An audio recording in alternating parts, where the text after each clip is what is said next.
കൊടുങ്ങല്ലൂർ കാവിലെത്തിയാൽ വർഷത്തിലൊരിക്കൽ മാത്രം കിട്ടുന്ന തൃച്ചന്ദനം പോലെ തന്നെ അമൂല്യമായിട്ടുള്ള ഒരു പ്രസാദം കിട്ടും.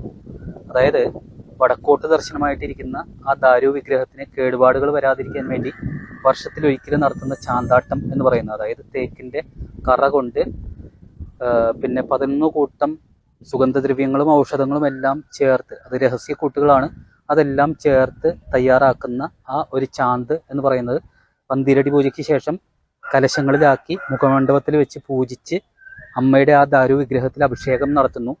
അപ്പോൾ പഴമക്കാർ പറയുന്നത് ഈ വിവാഹത്തിന് അഷ്ടമംഗല്യത്തിൽ അതൊരു വസ്തുവായിട്ട് അല്ലെങ്കിൽ ദ്രവ്യമായിട്ട് വെക്കാറുണ്ടായിരുന്നു.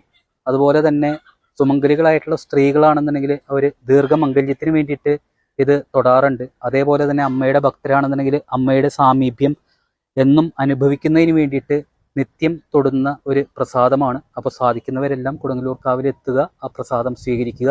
അമ്മേ ശരണം, ദേവീ ശരണം.